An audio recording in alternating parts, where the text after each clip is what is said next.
అందమైన చర్మ సౌందర్యం మీ సొంతం. Second aqua radiance deep cleansing gel.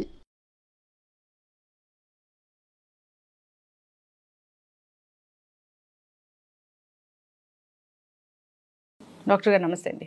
నమస్కారం అండి. డాక్టర్ గారు, జనరల్గా హై బీపీ ఒకప్పుడంటే 40-50 ఏళ్లలో చూసేవాళ్ళము. ఇప్పుడు అలా కాదు, 20 years ఆఫ్ ఏజ్ నుంచి చూస్తూ ఉన్నాము.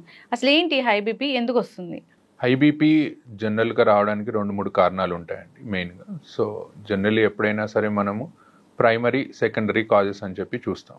సో జనరల్గా ఎసెన్షియల్ కాజెస్, ప్రైమరీ కాజెస్ ఏంటంటే మనం ఏదైతే మనం మాడిఫై చేసుకోగలుగుతామో, లైక్ మన ఒబిసిటీ కానివ్వండి, మన తినే లైఫ్ స్టైల్స్ కానివ్వండి, హై షుగర్స్, ఇలా మనం మాడిఫై చేసుకునే వాటిని మనం మాడిఫైయబుల్ రిస్క్ ఫ్యాక్టర్స్ అంటాం. సో ఈ రిస్క్ ఫ్యాక్టర్స్ ఏవైతే మనం మాడిఫై చేస్తామో దాంతో మనం బీపీని తగ్గించుకోవచ్చు. కొన్ని నాన్ మాడిఫైయబుల్ రిస్క్ ఫ్యాక్టర్స్ అంటాం. దాంట్లో మన జీన్స్, జెనెటిక్ కానివ్వండి, కిడ్నీ డిసీజ్ కానివ్వండి, లేకపోతే ఇంకేదైనా ఇతరత్ర మన బాడీలో ఉన్న ఆర్గన్స్ ప్రాబ్లమ్స్ ఉన్నప్పుడు దాన్ని నాన్ మాడిఫైయబుల్ రిస్క్ ఫ్యాక్టర్స్ అని తీసుకుంటాం. దానివల్ల బీపీ వస్తే మనం కంట్రోల్ చేయలేమా?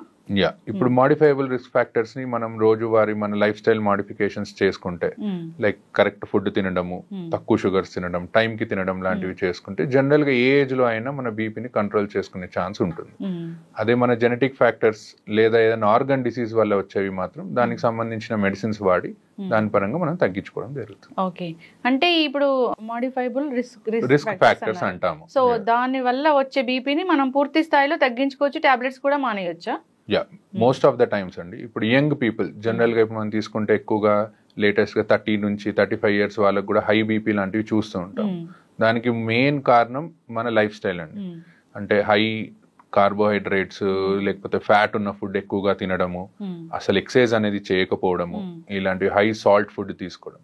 సో ఇవన్నీ మనం కట్ డౌన్ చేసుకుంటే 100లో 90% of the people definitely tablet లేకుండా ఉండొచ్చు. ఓకే, డాక్టర్ గారు, సో ఈ ఏదైనా కిడ్నీ ఇష్యూస్ వల్ల లేదా ఇతర ఆర్గన్ డ్యామేజ్ అవ్వడం వల్ల లేదా జెనెటికల్గా అన్నారు, అది వచ్చింది, సో వాళ్ళు లైఫ్ స్టైల్ చేంజ్ చేసుకున్నారు, సో బీపీ అనేది కంట్రోల్లో ఉంటుందా? పూర్తి స్థాయిలో తగ్గించుకోవడానికి ఛాన్స్ అనేది ఉండదా? ఉంటుందండి, అలానే ఏం లేదు. 50% ఆఫ్ ద పీపుల్లో ఇఫ్ ఒకవేళ మనం ఎర్లీగా డిసీజ్ ని కనుక్కున్నట్టయితే, మనం ఒకవేళ లైఫ్ స్టైల్ మాడిఫికేషన్స్ చేసుకుంటే డెఫినెట్లీ మనము యంగ్ ఏజ్ లో డెఫినెట్లీ మనము టాబ్లెట్ లేకుండా ప్రయత్నం చేయొచ్చు. కాకపోతే ఏంటంటే వాళ్ళు ఫ్రీక్వెంట్ గా ఫాలో అప్ లో ఉండాలి.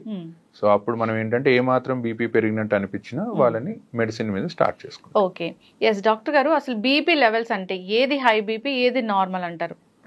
జనరల్ గా మనము అమెరికన్ హార్ట్ అసోసియేషన్ అనే వాళ్ళది గైడ్ లైన్స్ ప్రకారం బీపీ అనేది తీసుకుంటాము.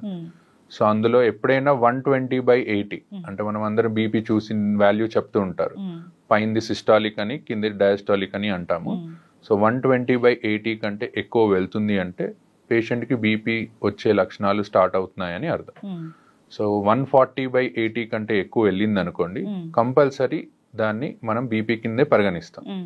ఈ మధ్యలో 120 నుంచి 130 మధ్యలో, 130 నుంచి 140 మధ్యలో ఉన్న వాళ్ళని స్టేజ్ 1, స్టేజ్ 2 కింద పరిగణించి వాళ్ళకి మెయిన్ గా ఈ లైఫ్ స్టైల్ మాడిఫికేషన్స్ చేసుకోండి, మీకు టాబ్లెట్స్ అవసరం లేదు అని చెప్తాం.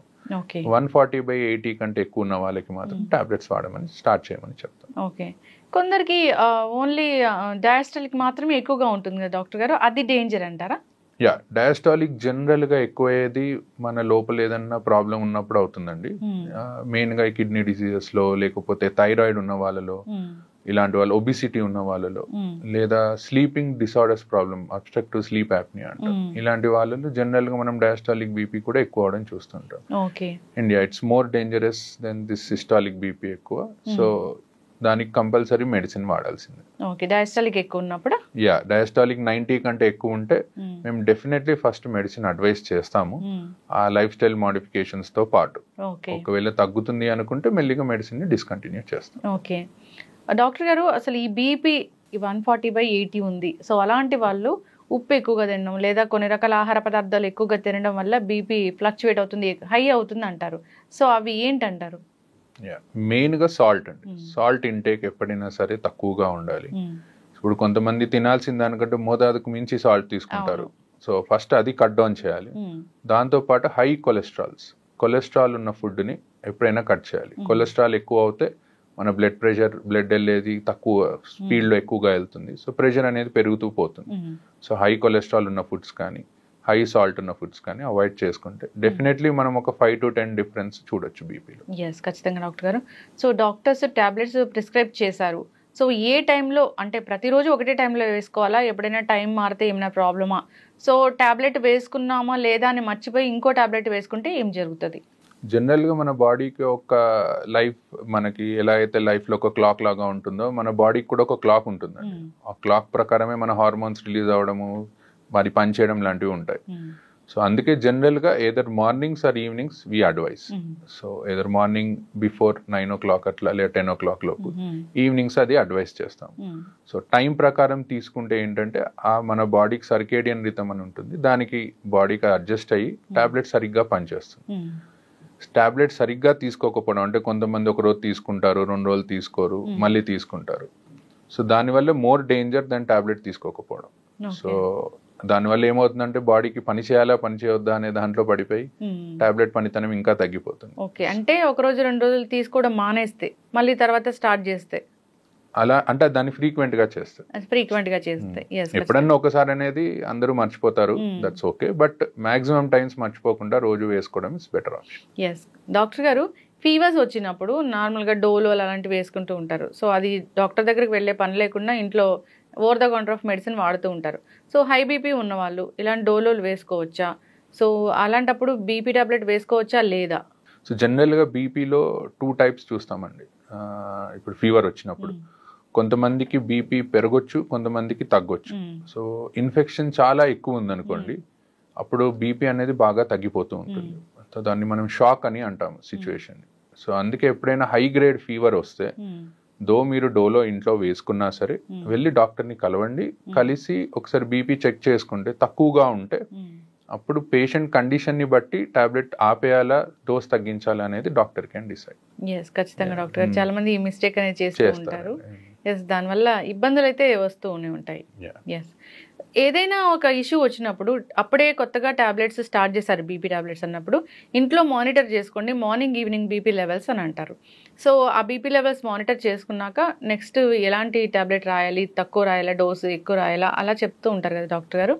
సో అప్పుడు ఏదైనా ఒక 2-3 రోజులు ఫ్లక్చువేట్ అయ్యి 2-3 రోజులు హైగా అయ్యి తర్వాత నార్మల్గా ఉంది లేదా లో అయిపోయినప్పుడు అప్పుడు టాబ్లెట్స్ రాయడం అనేది ఎలా ఉంటుంది, ప్రిస్క్రైబ్ చేయడం అనేది ఎలా ఉంటుంది? జనరల్గా ఎవరికైనా ఫస్ట్ టైం బీపీ వచ్చినప్పుడు అండి, ఎక్కువగా యంగ్ ఏజ్ వాళ్ళకి, let's take less than 50 years young age వచ్చిన వాళ్ళకి మేము ఏం చెప్తామంటే దేర్ ఇస్ హై ఛాన్స్ మన లైఫ్ స్టైల్ మార్చుకొని ఇలా చేసుకొని మనం బీపీ తగ్గించుకోవచ్చు అని. అండ్ ఒక్కొక్కసారి డాక్టర్ దగ్గరకు వచ్చినప్పుడు రీడింగ్ అనేది ఎక్కువ రావచ్చు. వైట్ కోట్ హైపర్ టెన్షన్ అంటాము, అంటే డాక్టర్ని చూడగానే బీపీ అనేది పెరుగుతూ వెళ్తుంది. సో అలాంటి వాళ్ళకి ఏం చెప్తామంటే మీరు ఒక 3 to 5 days 2 times in a day check చేసుకోండి రీడింగ్స్ అని. సో కన్సెక్యూటివ్ రీడింగ్స్ అండి, అంటే 3 consecutive రీడింగ్స్ 3 సార్లు ఎక్కువ వచ్చాయనుకోండి డెఫినెటివ్ గా టాబ్లెట్ స్టార్ట్ చేస్తాం. సో 3 సార్లు కాకుండా ఒకసారి వచ్చింది మిగతా 2 times తక్కువ వచ్చింది అలా అనుకుంటే first life style modifications advice చేస్తాం. ఖచ్చితంగా డాక్టర్ గారు.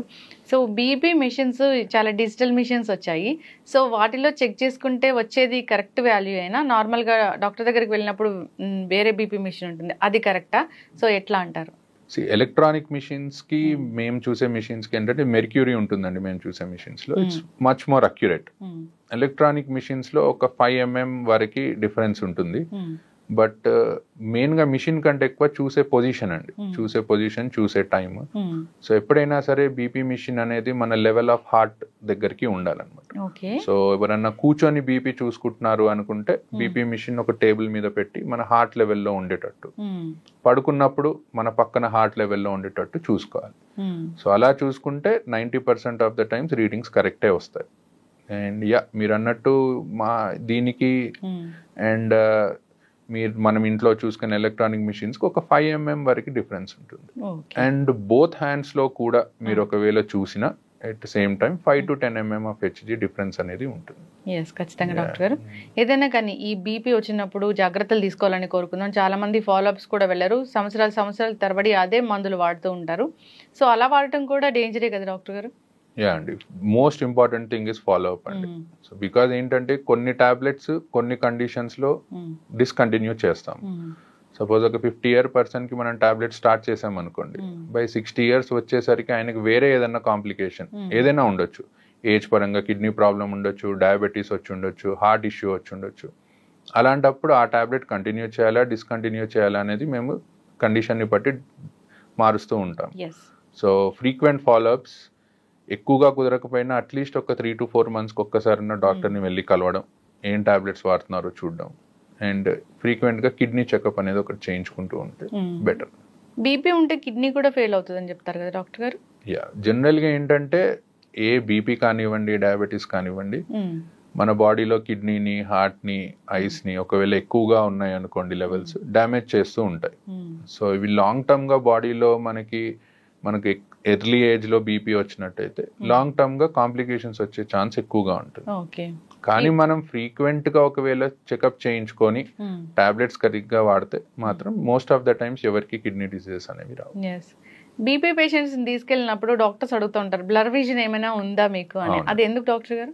బేసికల్గా హైపర్టెన్సివ్ రెటినోపతి అని అంటామండి. అంటే హై బీపీ ఉండడం వల్ల ఐస్ డ్యామేజ్ అవుతూ ఉంటాయి, ఆ రెటీనా అనేది డ్యామేజ్ అవుతూ ఉంటుంది. అండ్ సో దానికోసం ఏంటంటే ఎవరైనా కొత్తగా బీపీ డయాగ్నోస్ అయిన వాళ్ళు, హై బీపీతో డయాగ్నోస్ అయిన వాళ్ళకి ఫస్ట్ వెళ్ళి ఒకసారి ఐ చెకప్ చేయించుకోమని చెప్తాం. ఎందుకంటే మనకి ఎన్ని రోజుల నుంచి హై బీపీ ఉందనేది తెలియదు, ఎంత డ్యామేజ్ అయిందనేది తెలియదు. సో ఒకసారి చెక్ చేయించుకొని దాని తర్వాత దెన్ వి గో అహెడ్. ఖచ్చితంగా డాక్టర్ గారు జాగ్రత్తలు అయితే తీసుకోవాలని కోరుకుందాం, ఫాలోఅప్కి వెళ్ళాలని కోరుకుందాం డాక్టర్ గారు. సో బీపీ అంటే అదేం చిన్న విషయం కాదు. సో అది కంట్రోల్లో లేకపోతే ఆర్గన్స్ అనేవి డ్యామేజ్ అవుతాయి, కాబట్టి జాగ్రత్తలు తీసుకోవాలని కోరుకుందాం. చాలా చక్కటి ఇన్ఫర్మేషన్ అండి, ధన్యవాదాలు. Thank you.